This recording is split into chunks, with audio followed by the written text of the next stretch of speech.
All right. Okay. This is Camille Winnicott and Kieran McNeil. And can you tell us your names, the date, and where we are right now? Okay, my name is Sherri Green. The date is April 4th, 2000. I'm sorry, April 3rd, yeah. 2024, and we are at Sabathany Community Center. My place of employment. Thank you very much. Cindy Booker, April 23rd at Sabathany Community Center. Cool. All right. So, do y'all want to talk about how you know each other? You were telling me the story about how you know each other? No, I was telling the story about how I was hired to Sabathany. Okay. So how y'all but know we each know other? each other from, basketball days, I'm thinking. Flag football. Ooh, flag football, McRae Park. Mm-hmm. I think it was flag football. Yeah, I think you're flag right. football. I don't know, now, the age, maybe 10, 12, Yeah, probably something like that. somewhere in Little there. girls flag football team. Fourth grade, yeah. Yeah, I think it was like 4th grade, something like that. Oh, okay. Yeah, long time. Long Awesome. time. And so what are some of your first memories of your neighborhood? Either together, separately? I lived on 44th in Portland, and I remember one of my first memories was the traffic. Mm-hmm. Okay. Because Portland Avenue was I believe it was the main street, and it was slightly before 35W. Mm-hmm. So all of the traffic would come down Portland Avenue, going north to south, and the traffic would go down Park Avenue, south to north. Yeah. I lived right on Park Avenue, so my fondest memories were playing in the front yard and hearing all the traffic 2 blocks away coming our way. Those are one of my fondest memories. And like, And hearing all of that. Mhm. And then my mom sitting on the front stoop, if she heard the traffic say, get in the house, because she didn't want to get us getting hit by cars. that's good memories being outside. Yeah. Cool. How about yours? Yeah, I think I grew up on 47th and 3rd, so 35 was right behind me when they got done with that. But what we used to do, so like, you know, Tracy, who's works for the Minnesota Spokesman, the owner now, largest black business in Minnesota, not the largest, excuse me, but the oldest. We used to play kickball, and we would use the corners as bases Of the yard? of the street. Of the street. Oh. You played So- kickball on the street. Absolutely. I remember the days. We would play kickball in the street, and yeah, and then we would get angry when the cars would go by, you know, because we would have to break up the game then, and we would yell at them like, if you wanna drive your car, use the freeway, don't come down Third Avenue. Yeah. So that was a lot of fun. I mean, we talk about that now on how you don't see kids playing, you know, not even in their yards. You know, we were playing in the streets, but you know, kids aren't playing outside. But we used to have a kickball, I would say, going, you know, the majority of the time in the summertime. Oh, yeah. And then when it was nice out after school, you know, we would just all meet on the corner, divide ourselves up, and start playing kickball. Was it a lot of friends that lived immediately near you, or just Oh, friends yeah. from school, or both? Yeah. I mean, and then for us, you know, that was redlining still existed then. So it was just a whole bunch of people that we knew from, you know, it's the people that we would go to church with. Like we went to the same church. Yes. Our parents knew each other. So it was just like that whole community. Like you really knew. everyone. Like, and then if you had a brother or sister, like one of Sherri's oldest sisters, Kelly, is kind of like the same age as my brother, so he would know Kelly, and I did more stuff with Kim when we were growing up just because we were in the same grade. So like we were very close, you know, because we spent so much time together. That's cool. Yeah. Yeah. It's community. Absolutely. Can you tell me a little bit how your parents know each other and what your parents were like, what memories you have of your parents? So my Miss Lena knew my mother, and they were, you know, in the same social circle, so they knew my mom. And it seems like Mom knew a lot of different people. My dad was superintendent of schools at the time, so most people knew who my dad was. They knew who he was, but knew very little about his family, unless there was somebody like Miss Lena or somebody that knew my mother. So there's a lot of different people that knew of him, but really didn't know him and knew that community part of him. So growing up, people like Cindy and the Harveys and the Lewises knew us as a family, and not dad as superintendent, does that make sense? Yeah, there's a dual identity kind Yes, of happening, yes. and Mhm. if you really knew you. Yeah, versus, absolutely. Because the kids play together. We all play together. So, Yeah. And they knew him as Mr. Green, not Mhm. necessarily Superintendent Green, but knew him as Mr. Green, and and straightened up when they saw him. But when they didn't, What kind of that was person fine. was he? Was he? He was I don't know how to explain that. He was very community and very much rooted in the education of children. Knew how to run a school system very well, but knew how to do the politics of it as well. Because running a school system is about money. We all know it's about money and students. And to have that lens of making sure that students, their education was more important than actually getting the money for the Yeah. school system was one of his rare qualities, I think. Absolutely. Yeah. Yeah. Less about the business and focusing on the well-being and the welfare of the students. But he knew how to flow between both. Sure. Yeah, and he did it well. He figured it out well. And it was very straightforward, and making sure that kids got their education, making sure that teachers treated kids with respect. So I don't know how rare that is now, but I remember that and people talking about him in that manner. So when I talk to kids, and Cindy could tell you a story about how she was able to call dad at home and have him come up to Call your dad? Yes, call my dad, or call the house and talk to my mother to have my dad come to St. Cloud State University to a Black History, I think it was a Black History program. Black History. So there were people that were able to do that, but there are certain people, like a Cindy Booker, that he would do stuff for. You know what I mean? Absolutely. So he was wonderful in that way, and was really rooted in kids, and I think a lot of people still talk to us about how they were encouraged by him when they came through, walking through the halls of, whatever school he was in. It's cool to have a community know your dad. Mm-hmm. Yeah, absolutely. Yeah. And how about your parents? Well, my father's deceased, and so that's why community was just so valuable to me, because my father was murdered when I was 1. So my brother, who was 4 years older, my mom was a single parent. She never remarried, and the community helped out, of course, a lot with her brothers and sisters. At that time, she had 10 brothers and sisters that lived in our community. Every time someone would come and visit us from out of town, they would kind of make fun of us, because they were like, all we have to do is go through alleys, walk 4 blocks, we're at grandma's house, and go turn down another alley, we're at Uncle Mike's house. Like, what goes on All in your aunts and Minneapolis? uncles were really close? Yeah, Yeah. like if my mom needed sugar, I would walk a block to get it from her sister, one of my aunts. So, so we were very much community, and everyone worked together. Like when you think about your neighbors, even our neighbors, like if we were fixing up our basement, the guys would come over and help my uncle fix it up. So it was just like one of those type of things, or if somebody was going to learn how to play golf, then everyone, a dad will come around and pick everybody up to teach us how to play golf. So it was just really community. Mr. Jones on 46 taught me how to drive a car, because my mom was too scared for me to drive. So it's just those memories. But then, like you said, when you see, Mr. Green at church and things like that, you know he's the superintendent, but it's not a big deal, because we know, that human side of him and that community side. And most of the teachers, Mr. Andrews, live right next door to my uncle. So like when I would go to my uncle's house, I would see Mr. Andrews, out in the yard, or Mr. Andrews, or those guys would coach our football teams, and the basketball team. So like everyone was really just community. It's kind of like this project, right?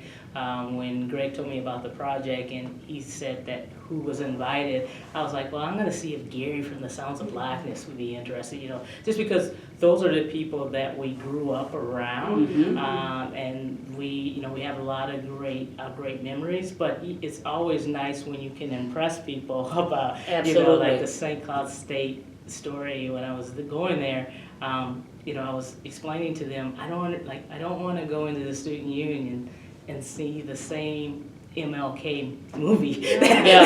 that I've seen since, I said, you should invite someone like Dr. Richard Green. He's the superintendent of the public schools. And the reason why is because he went to St. Cloud State. Mm-hmm. Got his master's there. And so they said, well, Cindy, we try to, we invite him to things, but he doesn't come.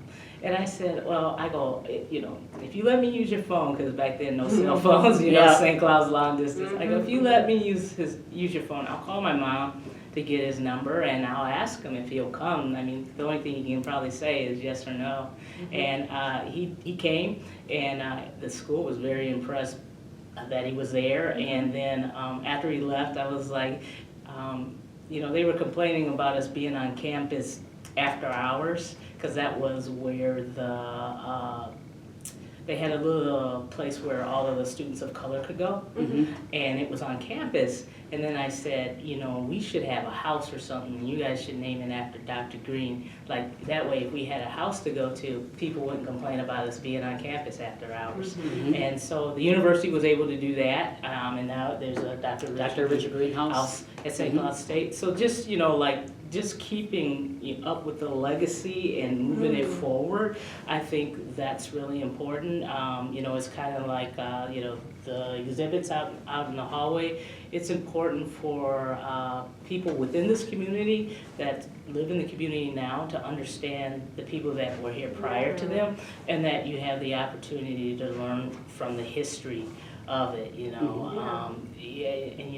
and meet some cool people along the way too. Yeah, it's like you carrying forth the legacy is like an exercise of community. Like, Yeah, which is really right. cool. Absolutely. Yeah. Absolutely. Generates a lot of conversation. Yeah. These walls generate a lot of conversation. Yeah. And we know half the people on the walls anyway. Yeah. And because everything in here and everyone you see, probably for the most part, you're in deep with each other, like you know each other. Yeah. It's cool. Like George Foreman, the former heavyweight champion, he used to live next door to one of my cousins, excuse me. So it's just those type of things that people don't know about, this community or even part of Minneapolis. It's like a really rich history. It is. Yeah. It is a really rich history. So, do you want to talk about church? Are your families connected deeply to church? Did you go to church growing up? I still go to church. Oh, still? That's I another didn't have a good choice, question. actually. I still go to church. My parents are very rooted in church.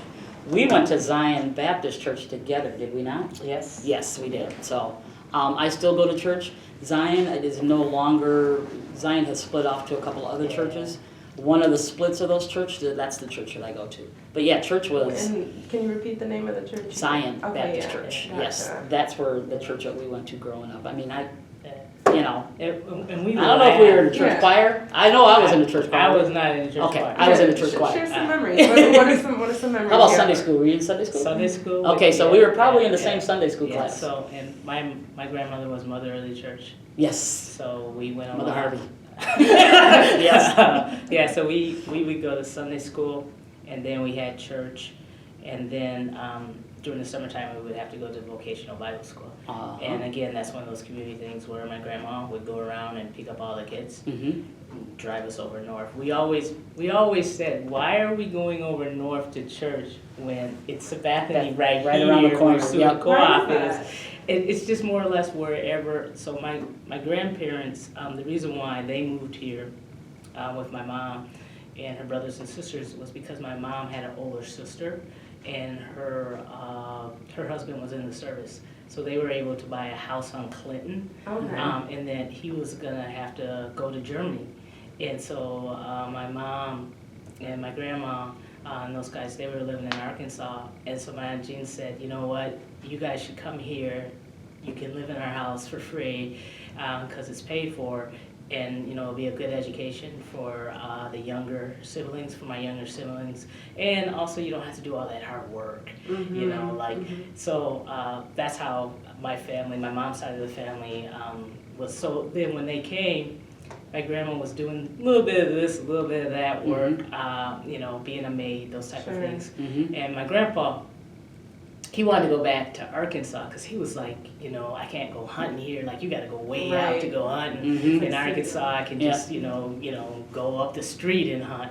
And my grandma was like, no, I like it here because I can just go in the kitchen and turn on the stove. I don't have to worry about cutting the wood, putting the wood in. All of that, yeah. So she was like, no, we're going to stay. And my grandma went out. And then what my grandma did, another way we met people was my grandma went to school, beauty school, to learn how to become a beautician.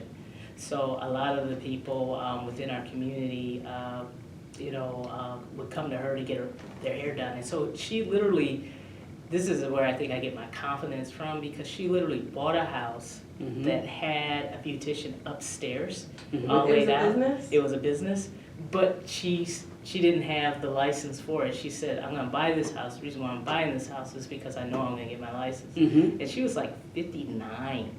And my mom said, you know, we were worried that mom's not going to, she's too old to get her license. What's she talking about? But she did that for about 10, 15 years. And then after that, she would rent out her the shop after she retired from doing it.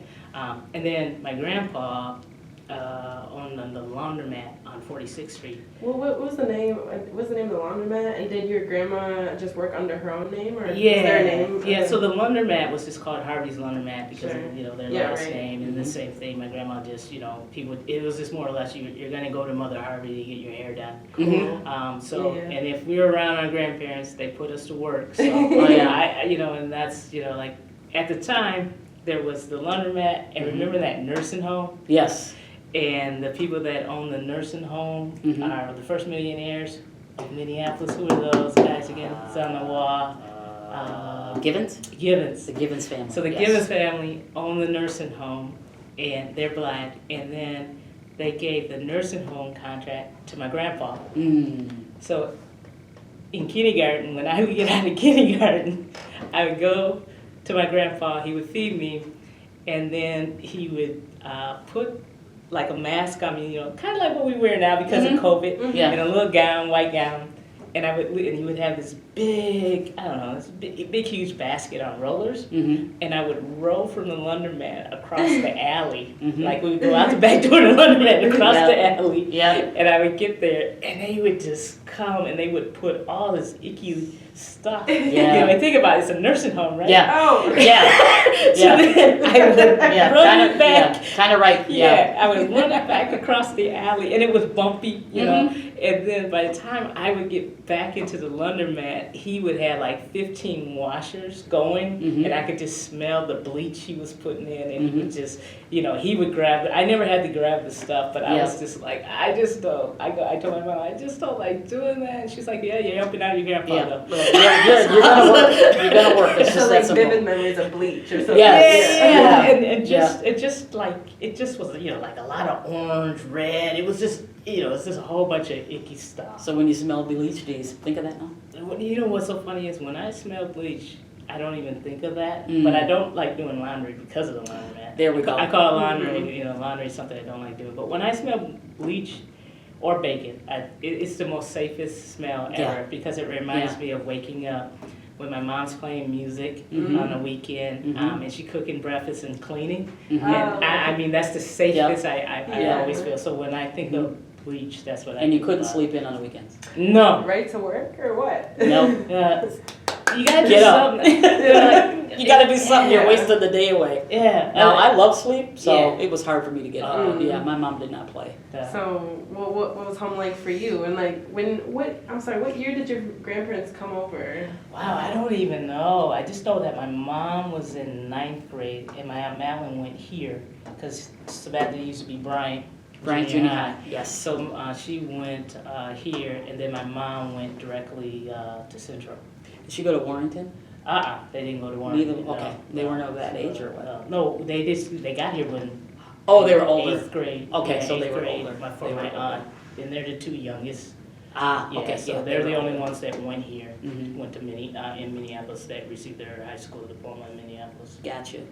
Yep. And so what was home life like for you? My home life was kind of the same. My parents, neither one of them were from here, kind of like yours. My mom was from Sioux Falls, South Dakota.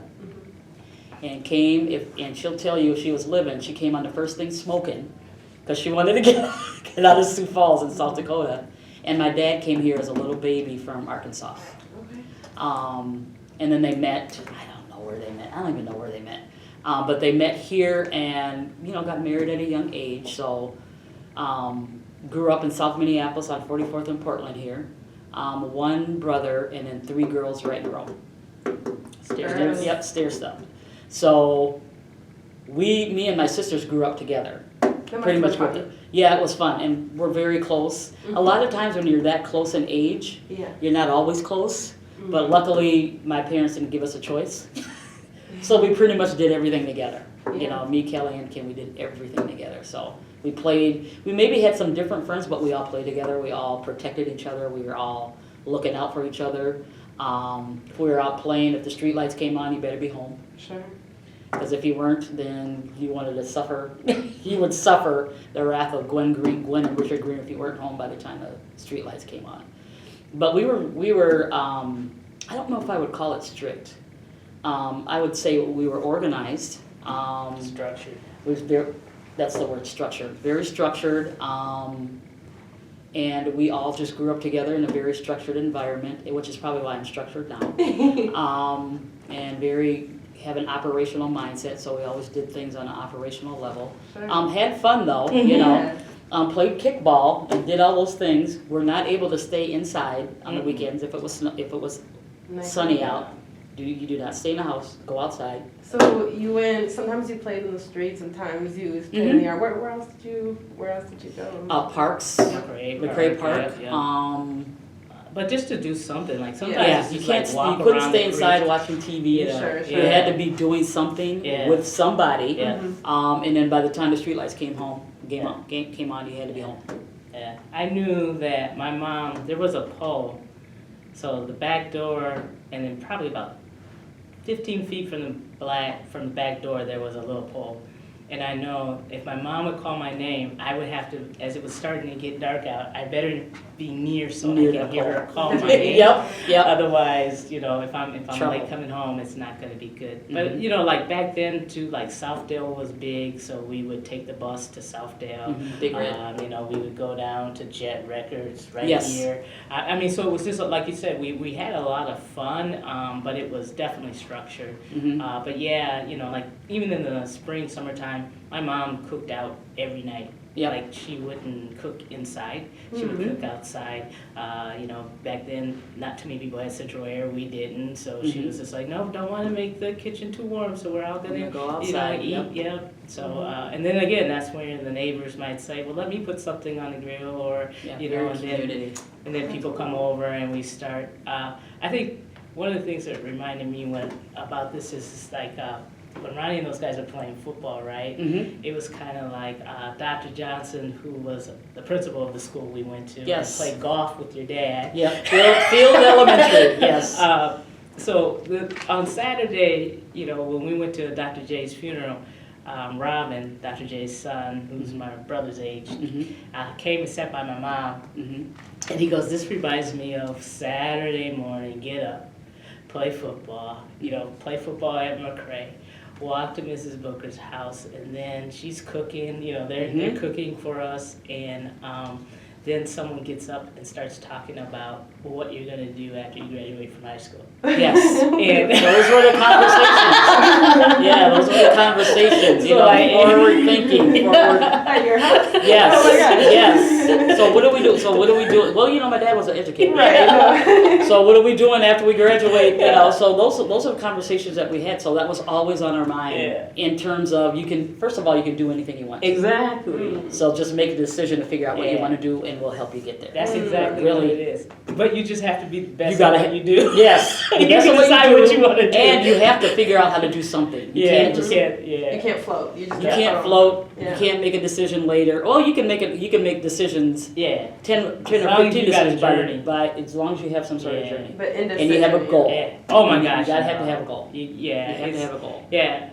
My brother teases me to this day, because after I graduated from college, right, I was working for this program where I would just go around and help students get into college. So it was called a TRIO program. It's funded by the federal government.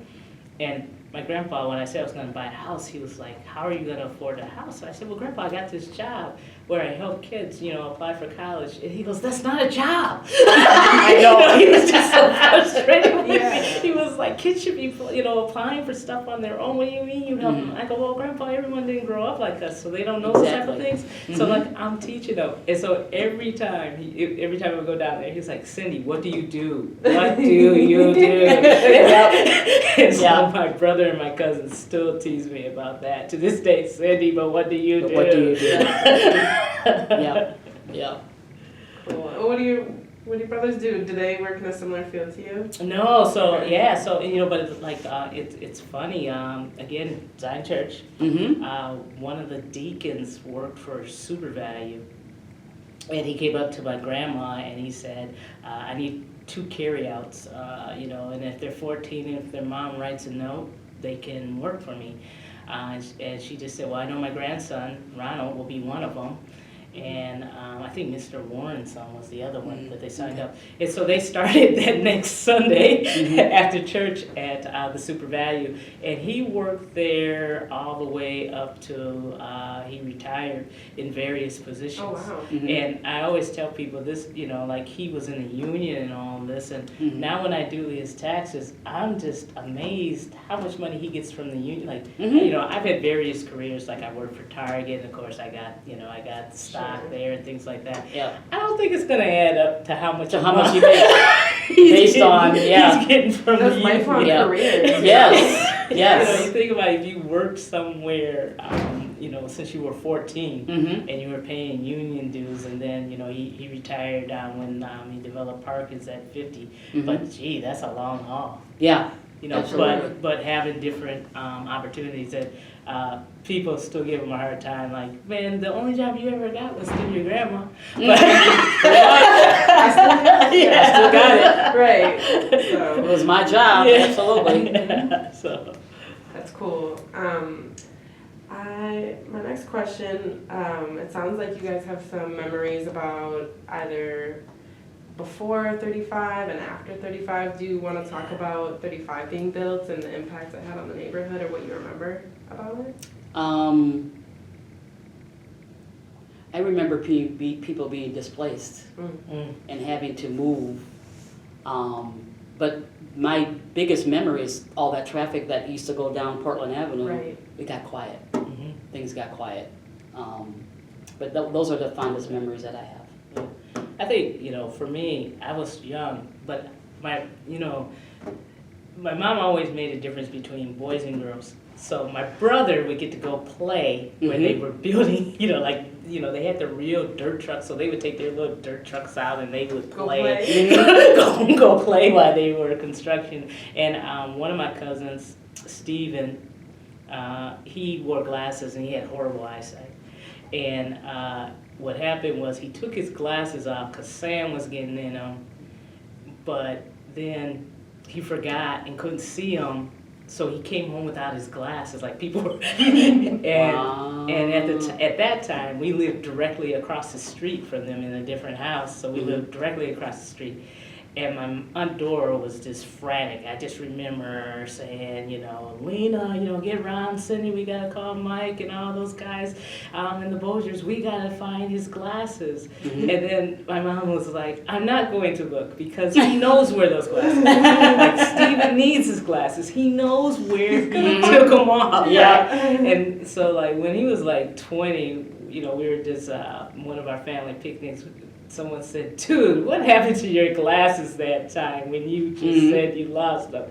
He said, he goes, we were playing in the 35W sand, and I knew I wasn't going to, be able to find them, so I just came home and said, I can't remember where I took them. He never found them? No. I suppose he would have known. Yeah. They didn't go back up because they kind of sort of wasn't supposed to be playing there, but, he was just, he had them looking elsewhere, like Grandpa's laundromat wasn't there because everybody after school would go to Grandpa's laundromat. Oh, he didn't want to tell him? So he was just like, well, maybe I left her when I went and picked up Ronnie from Grandpa's, it was just, so people were walking down 46th Street looking for glasses. And I was like, no. You're never going to find it. Absolutely. That's funny. And so once the highway was built, Yeah. did you notice kind of more systemic or like bigger impacts in the neighborhood, or just the way that community felt, or were there any kind of effects that you noticed? I'm not sure that I did, Yeah. other than people that I knew had to move. Sure. Yeah. At some point, You- people that. You didn't have to. No, Right. no. I was right on Portland, Okay, so we right, didn't have to right. move. Sure. I just, that traffic was just, Yeah. it wasn't there anymore. So I think it was a little safer. My mom was probably thinking, okay, this is a little bit more Yeah. safe than what it was. Yeah, people wouldn't just realize. I mean, because they even used to take the driving test on Portland. Yes. Like Portland was the, It was the street where everything was happening. Mm-hmm. Yeah, but And it was 3 lanes. yeah, So all of this traffic in 3 lanes were just coming. yeah. There was definitely no parking. 0 parking. Yeah, because people were just Yeah, and they would go, and they would drive like it was a highway. So Sure. yeah. The only thing I could say after 35, and I think after we started, when we had the Hellfield split, and Yes. I know, you know, was you could tell that the neighborhood was changing, where it was just becoming more black. Mhm. You know what I mean? So like, because before that, I would say we had a healthy mix of white kids, black kids, you know, and then it's like at a certain point, the houses for the white people, that was their starter house, and then they were gone. So they didn't go to school necessarily all the way through with us. Maybe some did, some didn't, but like they would move different places. Sure. And we would even tease them sometimes, like, oh, so how long are you gonna stay in our neighborhood? For 3-4 years? Yeah, yeah. You know, like give them a hard time just as kids. But we got along and we played really well. And you know, we went to field school together and things like that. But and some stayed. But I would say, you know, if you had to put a majority on it, I would probably say like 70% left. And then 30% stayed. And then the 30% that stayed, we just became, you know, it's like, again, part of the community where we're just, you know, where everyone's close. Yep. So, yeah, that was, yeah, and what was really funny is when I found out that one of the houses that had to move is the house that my mom bought. So they moved it from 35W and they put it on 47th and 3rd. Moved it. Did Like, you literally moved it. visit? Have you visited? Well, my mom still lives there Oh. on 47th and 3rd. Oh. So it's kind of like when we moved to 47th and 3rd, I was like 4. And we moved a block. The only reason why we moved a block from 46th and 3rd to 47th is, again, my mom wanted me to have my own room because at that time my brother and I, we were sharing the same room. Sure. And she was like, you know, you guys are getting older, so we're going to move. And we literally, the majority of our move was just carrying stuff. Like I remember carrying lamps when I was 4, walking down the street. And then people would help, you know, and it was funny. But when we moved there, we gave Mr. Dave, he was a great guy. He was white, him and his family. His wife were just extremely nice to my brother and I, and all the people and all the kids in the community. I mean, we would play football in our yard, and the football would come this close to his window. He wouldn't say nothing. We would play baseball, or what was that one? Wiffle ball. We would play wiffle ball, and his backyard would be the outfield. He wouldn't come out and tell us to get out of his yard or anything like that. Like he was just always supportive towards us. So those are the type of things that I remember that you know, we had a lot of fun, and just again like community. Just got closer. Yeah, and the neighbors would tell on you. Oh yeah. In a good way. Yeah. Oh, yeah. To keep in tabs. They would tell, or if Sherri's mom, Mrs. Green, would see me do something I shouldn't do. Couldn't get away with anything. It was just like no matter where you walked, because it was just like They all knew each other. They knew it, you know. And then it's kind of like, oh, I hope I don't see him at church. If you don't see him at church, you see him at the grocery store. If you don't see him at church, you're like, then you see him at the grocery store. It's like, oh, here comes the story. Or if you see him at the grocery store, yeah. or you don't see him at the grocery store, you see him at church. So. You know, at my grandpa's laundromat, or in my grandma's shop. Like Mrs. Aaron used to come get her hair done at grandma's, and sometimes grandma goes, okay, Cynthia, go downstairs. I need to talk to Mrs. Aaron. And I was just like, couldn't stay in the room. You couldn't stay in the room with adults that talk. No.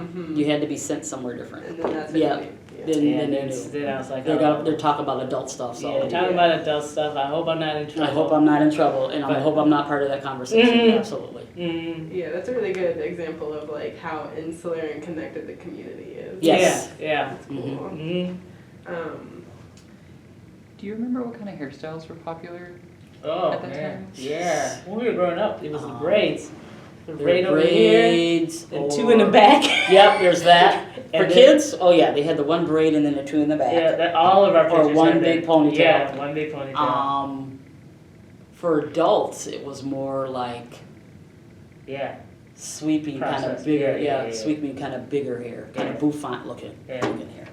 I Unless you wore a wig, you know, some people. wigs were popular Yes. as heck. Mm-hmm. And like, my mom would always say, because she had to go work in an office, she worked for Sears at the time, and she would say, I have to wear a wig today because I got to go out and shovel the snow, so I don't want my hair to gets messed up, I'll just put on my wig. But wigs were big back then. Mm-hmm. Like, Wigs were big. Like my grandma would make money just by shampooing and setting the wigs. Yes. You know, like that was huge. Mhm. So yeah, and then I think as we got older, like when I was in 4th or 5th grade, I remember the afro, the Mhm. big hairstyle. I had a huge afro my Yeah. mom finally let me wear.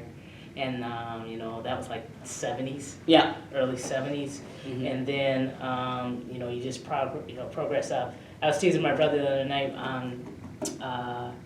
before Easter. Mhm. One night, a Saturday before Easter, I don't know how old he was. He must have been a junior in high school. Mhm. He finally talked my mom into letting him get his hair processed so Yeah. it would be permed and curly. Mhm. And who did it was my grandma. So then my mom calls my grandma and says, Ronnie wants this done before church, Mom. He's going to pay for it. I'm not going to pay for it, kid. And I said, I just remember going to grandma's at 7 p.m. and we didn't get home till like 11:45. Yeah. And we went. It's a process. We would go to sunrise service. Oh yeah. So it was For just Easter, like- Easter would be sunrise service, 6 a.m. At church at 6 a.m. Sunrise, and to watch the sunrise, obviously. Yeah, and so I was just like, I said I would never forget that, and Robert and Stanley and those guys were so happy for my brother because he was able to get his hair done, but it was just like, oh my gosh. But big afros were big. Yeah. I remember in the 70s when my dad ended up going to Harvard, Yeah. and I remember when we were, there was a stuff called Murray's. Yeah. Slick down your hair, Yeah. so he had a part with the slick down hair. I'm like, really? Is that what we're doing in the 70s? But yeah. That Murray's would slick it down, and that was actually a style. I think that was in the 70s as well. Yeah. Yeah, for It's sure. a lot. Yeah, that was a lot. Those were Sounds days. fun. Yes, it was. Looking at the pictures are the fun thing. Yeah, That's the fun definitely. part, is looking at those pictures. Yeah. Did your family ever go to your family's barbershop or beauty parlor? Did you ever go? My family? Yeah. No, I Yeah. don't believe Mom ever did. I don't think so either. I don't know where. I don't know where she went. Mom Because back got then her there hair. wasn't a lot. Yeah, You know, I and don't that's know where she why went to get my her hair. grandma had great business. Mhm. Then my grandma used to she was just, my grandma could find ways to make money. Like she would rent out her shop, but then she would rent out the 2 bedrooms upstairs too to young professionals. So like stewardesses and things would stay upstairs too. And then she would also bake cakes. Mhm. Like rum cakes, chocolate cakes, caramel cakes, and she would sell them to people. And some restaurants would buy them. So like Kern's used to buy grandma's Kern's cakes family and, restaurant. sweet potato pie. Places downtown, and back then, you didn't need a commercial kitchen per se. Yes. Like she always Just had did a it. dog. Yeah, So I don't think people would know. Yeah, you didn't need that excited to commercial know kitchen. that. Yeah, that was her She was commercial making kitchen. cakes Yeah. where a dog was. Yeah. But everyone loved her cakes. And they thought they were homemade, but they weren't. They But weren't. she would make them so good. She would butter them up, and Yeah. she would just buy cases of cake. But that was smart for her to buy something like that. Buy a home that she could rent out. That's what my grandmother did. Yes, right on there. 37th Yeah. Is that 37th and 3rd? Yeah. So she bought a duplex. Yep. Started out over north, Gertrude Green. Yeah. Started out over north in the projects over there, and when they moved over south, and she bought a double bungalow, or she bought a double Yeah. home. So she always rented out that top part, to somebody, and it was usually single women. Yeah. That she would rent it out. So that's how she kind of made her income, was renting out a double home, which is smart. I know, thought that's that was nice, smart. that's nice. It takes a lot of Smart. creativity. It Yeah, or takes smart. like, Yeah. how do you even think of How do you even think to do that? or like certainly not buy a house and say, Yes. I'm gonna go get my utility Now she also, license. the backside of that is that there was a lot of family that lived up above there. So they paid rent probably minimal, Yeah. but she also had people, so her son was living there. I think my parents lived there, up above there when they first moved. When they It was- first- yeah, that when would they make first, I sense. think it was when they first got married. Okay. So they lived above there. I know my uncle lived above there. And then after my uncle lived there was a lady that lived there for years. She was a single lady and she lived there for years. And then I think after she moved out, there was somebody else from my family that lived up there. So there's a lot of people, there was a lot of history up in, those walls could talk. I bet you they could say more. Yes. But that was smart to do at that time. And that was in the would that have been in the 50s? Probably 50s. Yeah, I think that would have been in the Yeah. 50s. Because Which is a smart thing to do, you know. Provides a lot of support for the family too. It does. So Absolutely, support for the family, and then income for her. that Income for her. And I think there was a safety part of that too. Mhm. You know, you have your family living there. Right. You knew they weren't going to mess up your house. Maybe some wouldn't. I don't know. But it was very smart for her to do. And just that, because I always tell people, like, when I think about my grandparents, they were never stressed out. And I think one of the reasons why they weren't stressed out was because they didn't have a 9-to-5 job. They didn't experience any injustice at work, and then they could put a lot back into their family. My mom did. I would be in the back seat of the car going into my grandparents. Why she would drop me off there, and then she would go to work. So anytime I was sick, my mom knows my grandparents would take care of me. And so they could have their work and earn money, but still be a big part of our family. And I just think about, I always tell people, my grandpa, he was just very frugal with money. Absolutely. Absolutely. He would literally only carry like $7 with him, right? And when his Social Security check or something would come, he would just sign it and give it to my grandma. And I think he lived till he was 98. Wow. And in those 98, I would say this: he probably in his lifetime gave me probably $50. Yeah. But the wisdom and that the things we would do together was just so, it was just super cool. I mean, you had a lot of time around. Yes. That's what Yes. I remember. We would walk. He wouldn't take the bus. Why are you gonna take the bus? Well, this is good exercise. So we would walk from 39th and 3rd to the laundromat on 46th Street every day. If I was staying with him, we would walk, and it was a dime to catch the bus. Every time a bus would go by, I go, Grandpa's only a dime. And he was like, no, but then he would change the subject, but I want to talk on this one thing with you, and then we would start talking. And one of the conversations I always tell people that I share is, he would say, well, I need for you to tell me what history means again. And I go, Grandpa, it's something that happens in the past. He goes, but history can't repeat itself. And then I was like, no, it can't, Grandpa, because it's in the past. So he goes, well, let me provide you some examples of how history will repeat itself if people don't learn. And then he would give these examples, and I would just get so frustrated. And he would know it, he would laugh. And then I would put on a show like, Grandpa, you're getting too old in history. Can we get a dictionary out? Like those type of things. But I always tell people he was so right, in that, where if we don't learn from our past, history will repeat itself. So every time I see something happen, I say, Gramps, you were right. You're right. History is repeating itself. History is repeating itself. I think, the schools that we went to now are completely white almost. Yeah. I used to be on the Minneapolis school board, and I always said, the schools are more segregated now than they were when I was a kid. Yeah. And so my grandpa was right. Unfortunately, history repeats itself, and then if you don't, if you don't grow up in those structured environments, the opportunities will be limited to you, and then history will start Repeating itself. Or You're right, Grandpa. it's funny. Like my dad is African American and indigenous, and so he grew up on a reservation, and so in Oklahoma, and so his family, it was definitely hard for him because being black on even though you your mom wasn't easy. is so then when he got to be 10, then my grandma said, no, we're gonna move somewhere else, and back then they used to put ads in the paper wanting black people to move there. So she got an ad that said people, Sioux City, Iowa, wanted black people to come live there.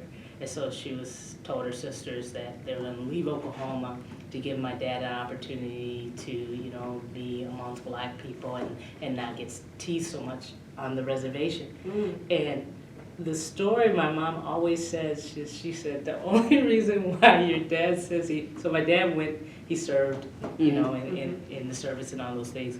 And then when he came back, he didn't want to go back to Sioux City, so he just stayed in Minneapolis.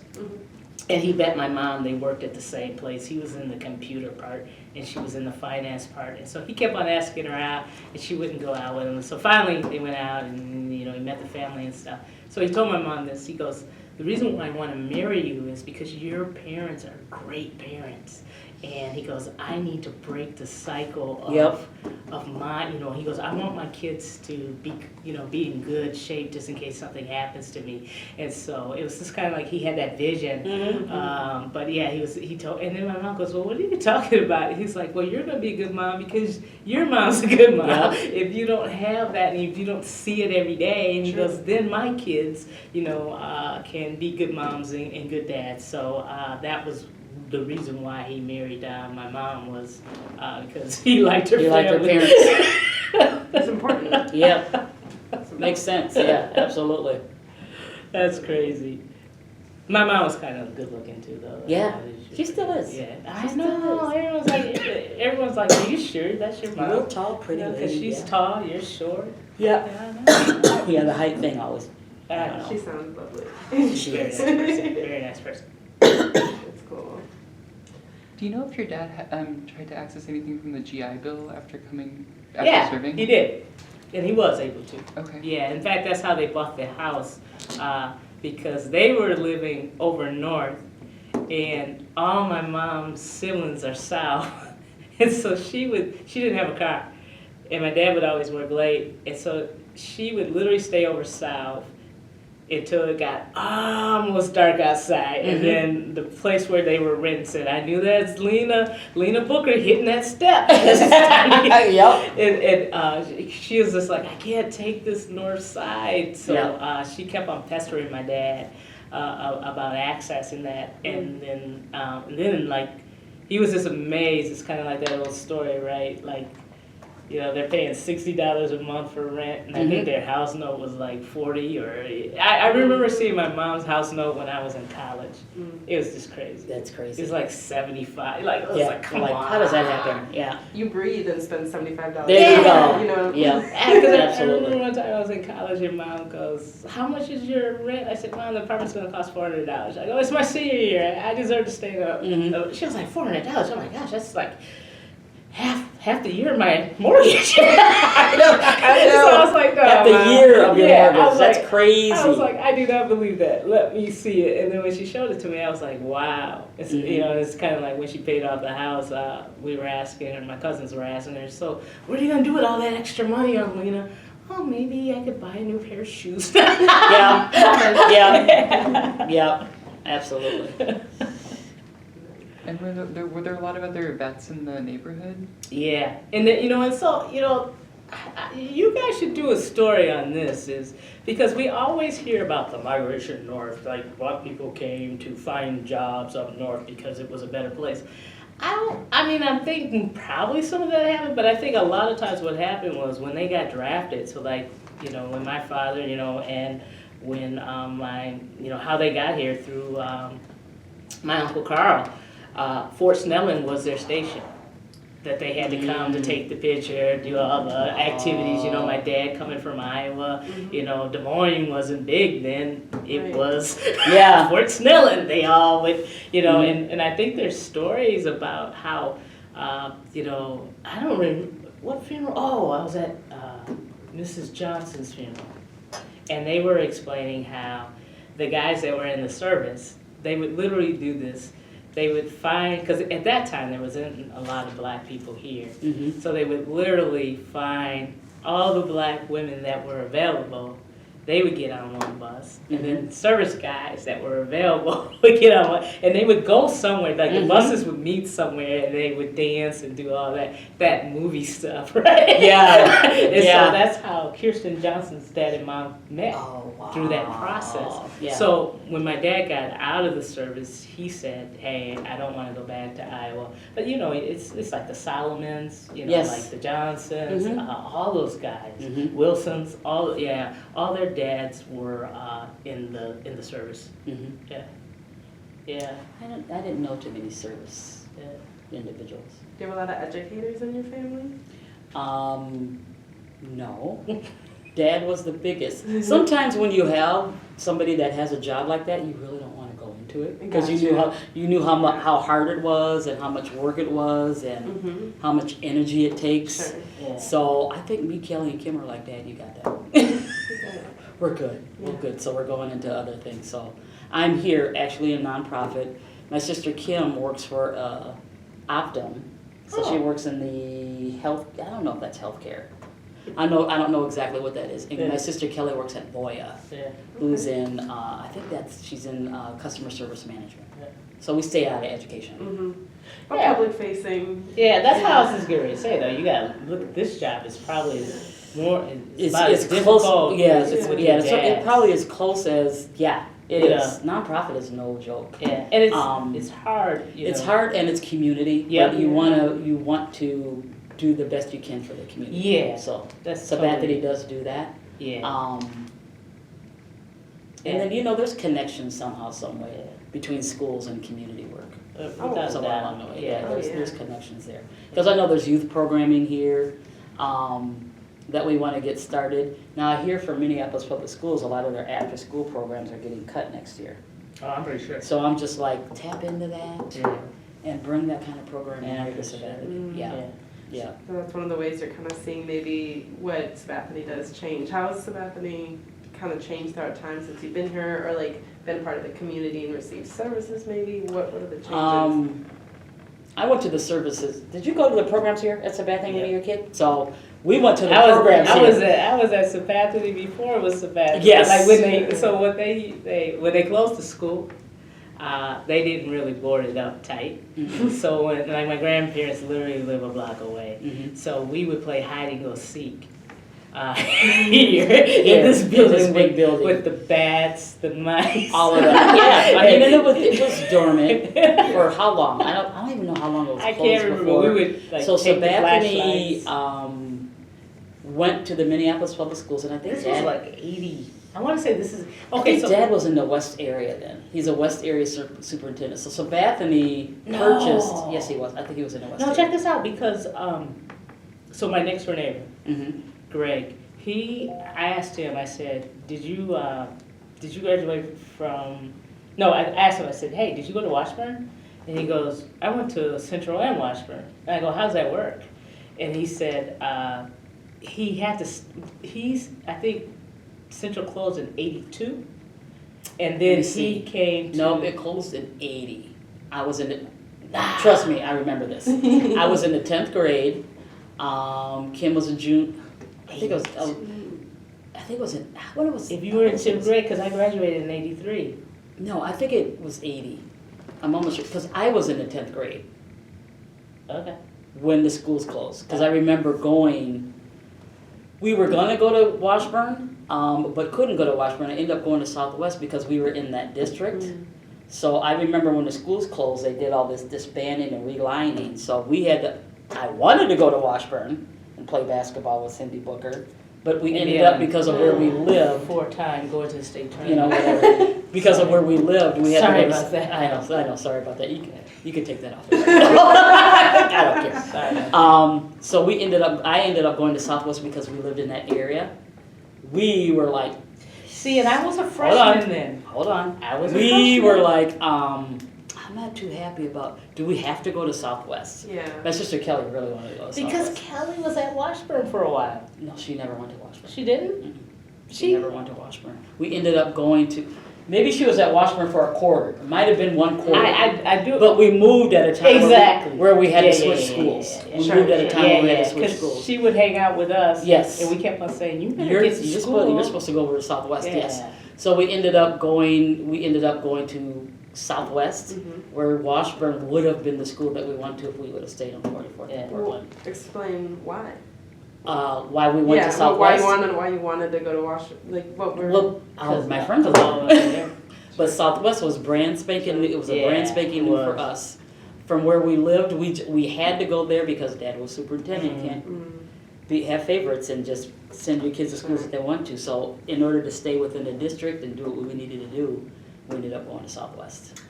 So as you guys take this back, please text or email us and let us know What when year? Central closed, because I'm sure it was not 1980. I want to say I was in the 10th grade when he closed the schools because I remember having the conversation. Well, Maybe it was 81. It might have been 81. Oh. Could have been 81. I just remember yeah, we remember as kids having that conversation saying, no, we remember having the conversation of him becoming superintendent. I know. And That's why. And then he became superintendent in 80, right? What I will say is And I then will maybe he double closed- down. And maybe he closed the schools in 81. I can't remember. He probably closed them in 81. I would Probably say 81. this. Yeah. Well, Greg told me that he went to Central in 82, and then he came to Washburn. Well, in Kelly 83. graduated in 82. It was closed by then. Okay. Again. She graduated in 82 from Southwest, or she would have went to Washburn. But Central was closed by then. So maybe it was either 80 or 81. He closed the schools. Central, West, and Marshall U. Well, I know it was. Those are the three high schools. Think about who we played. We played at Central. I remember. I played Central when I was a freshman, maybe, I played Central when I was a sophomore. or something like that. 81. I think it was probably 81. 82. Yeah, I bet you it was. Well, 81. I bet you it was 81. Where Because was Kelly did go to Washburn, and it pulled I our didn't know team. she graduated in 82 though. Yeah, she graduated in 82. Kim graduated in 83. Mhm. I graduated in 84. I don't care what year. I think it was 81. 82 for sure. Okay. You had also mentioned the Halley and Field split. Yes. Do you mind telling us a little bit about that as well? Hale Field. So I went to You went to first, Hale. second, and third grade Yeah. Hale. Field, fourth, fifth, what is it, fourth, fifth, and sixth? Yep. And then you go on to high school from there. Fourth, Junior fifth, high. Junior high. So seventh. And 8th at Anthony. So seventh I was at Anthony. I wasn't at 8th grade Okay. at Anthony because I think school's closed by then. So we had literally we had to shift. We had to shift. No, you had to shift because of where you guys moved. Where we moved. Yeah, Yes. it had nothing to do with the school closing. School's closed in 81. I think. 82. I think school's closed in 81. Girl, Kelly you graduated from girl, you- Southwest in 82. Okay, here's the thing. All right, here's the thing. I know you have to go, but this is so much fun. All right, so Is it? we went. so I did the Halefield thing, like she said, but then we would go to Anthony for 7th and 8th, Mm-hmm. and I was there then for 7th, I think. we would start high school when we were in 9th grade. My brother, who's 4 years older than me, he went to only field school because the pairing didn't happen till he was gonna go to junior high. Sure. So his first deal with the pairing was going into Anthony. So he went to Anthony for 7th and 8th. And what I like about this is then they had the 9th grade experiment where everybody in the city that was in 9th grade would go where Justice Page School is now. Yeah. So they didn't that Ramsey? start. Yeah, Used it to was be Ramsey. Ramsey back then. Now it's yeah. Justice Page. So they didn't start high school till they were 10th, 11th, and 12th. Mm-hmm. So that was just very interesting. And that is literally, I forget who funded it, but they literally qualify it as it's the experiment. So the kids that lived on the west side of town, like you're talking about Southwest, Mm-hmm. those schools never had a pairing. Mm-hmm. So Yeah, their you went first, through all the way yeah, their first experience was the Ramsey experience, whereas the people that I went to Hellfield with, I would say 70% of us went all the way through together, Mhm. but the other half of us didn't because they were closing so many schools Mhm. that the kids that would, some of the Hellfield kids that went to school with me, their home school was Central. Mhm. So they couldn't. So they went to school with me all the way to 8th grade, but then they had to go to Central, and then that's where it kind of split it off. Where the Kidney people came in and they kind of took their place for us to go to Washburn.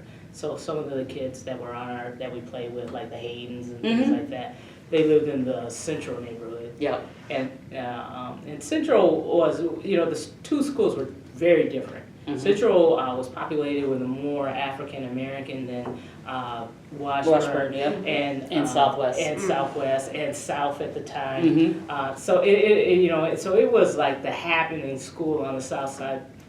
Because I know we used to try to talk Mom into saying, let's use Grandma's address. We stay there enough. Yeah. We to should Central. be able to go to Central. So where you went to school kind of really became a big decision or something on your mind a lot, like who was going where. And, Yeah, it's kind of like Jimmy Jam and Jimmy Jam, right? Lived in he could decide because he lived on that one block where you could either go to Central or you could go to Washburn. Like it was your choice. And some of the community would even say, "We're going to give you our letter jacket." Now this is even before he's famous, right? Yep. But it's just more or less they want you to go to their school. Like it's it's kind of like how we always tease each other about our teams and stuff. So the Pioneers and the Washburn Millers and the Southwest, Mhm. they used to always have great teams. So you would want people. So I remember one person came back here for our Central reunion and said, "Are you sure Jimmy Jam went to Washburn?" And I go, "I know he did." And he goes, "God, I gave him my letter jacket." Yep. And I was just like, "Yeah, sorry about that, but yep, he went to Washburn." Absolutely. Cool. Well, thank you. Do we have any other comments? You have to.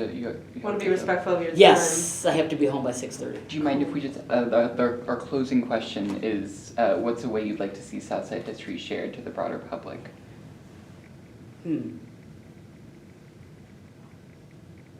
I think I can say something for that, and then you can think on it for a little Okay. while. I think just, I think the story has to be told in generations, Mhm. and then how it's told, I think, it could be, like a short movie, one of those short movies or something like that, but I think it should be told through generations because each generation has their own story, Mhm. and then it also, you can see how the torch is being passed Mhm. to the next people coming up.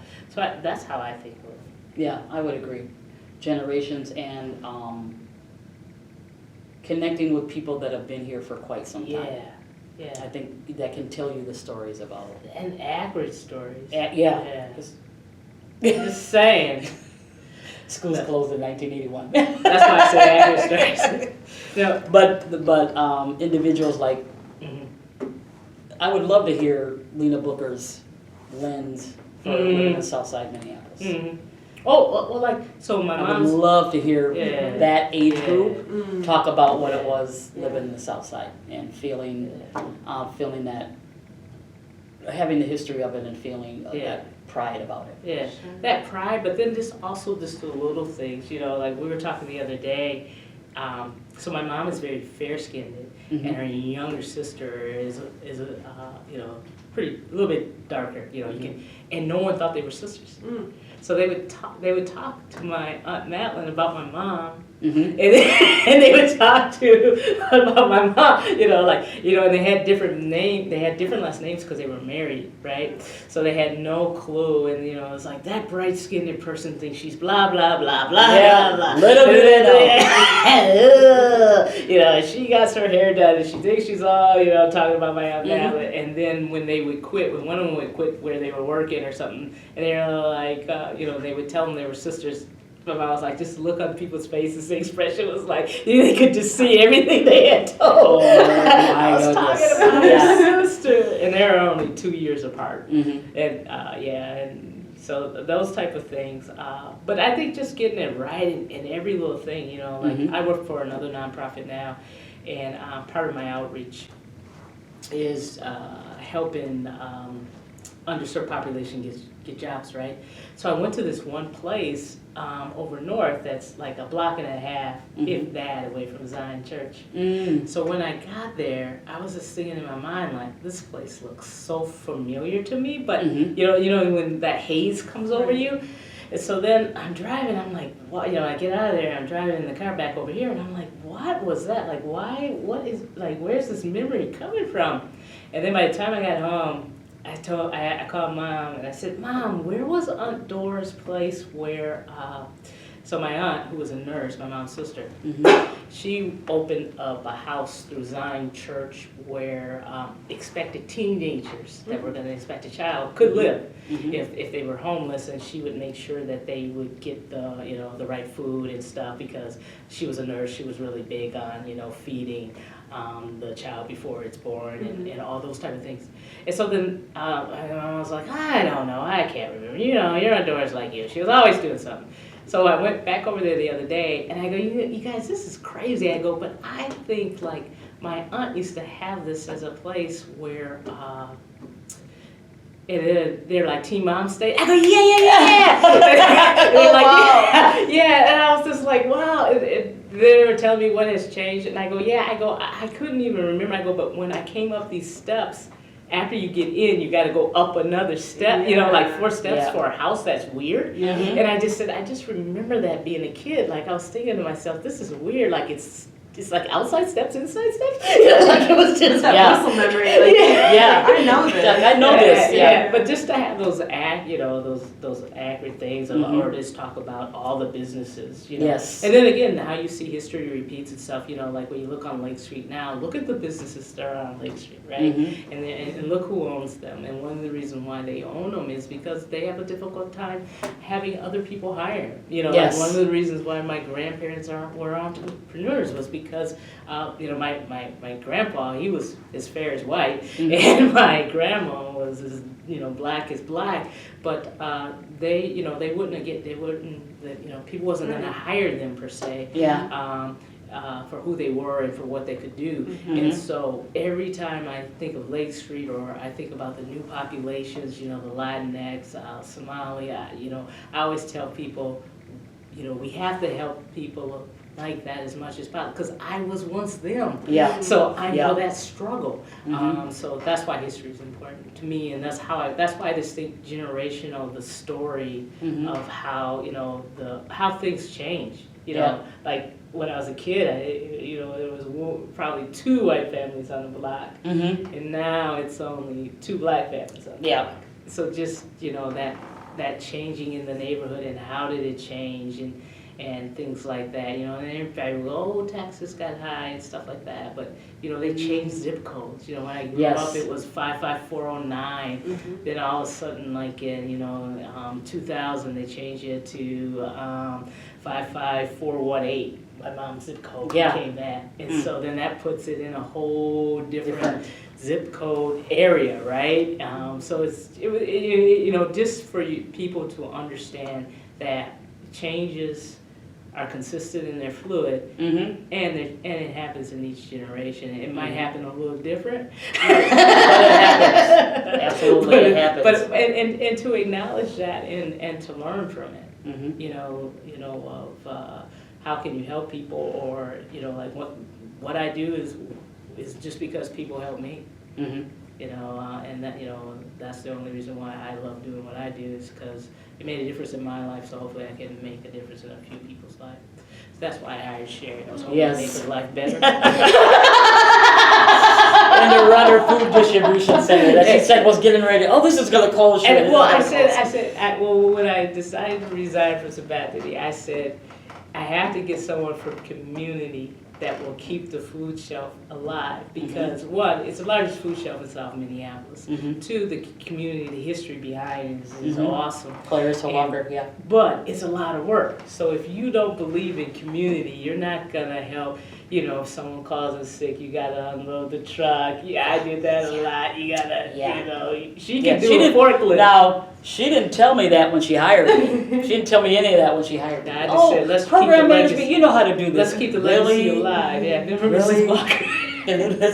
But you know, we laugh about that. But you know, when I was here as executive director, when some people would get out of prison, they would literally stop by here and ask if Mrs. Walker was still alive. Yep. Like, that's the impact. That's the impact she she still had, has. That's why she's got a street That's why she name got there. the sign out. Absolutely. Yeah.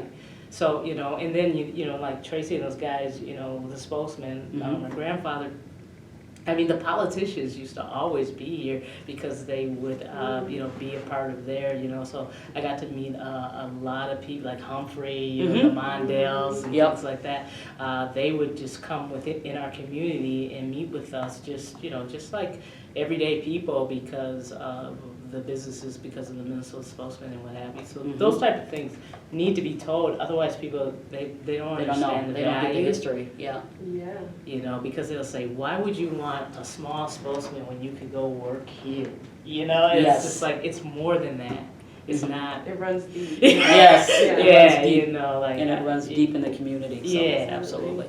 Well, thank you so much. Yeah, thank you. So I think it's great. Absolutely. Thank Cool. you so much for doing this interview with us. I like you here. Aw. Shut up. It was a pleasure. And Yes.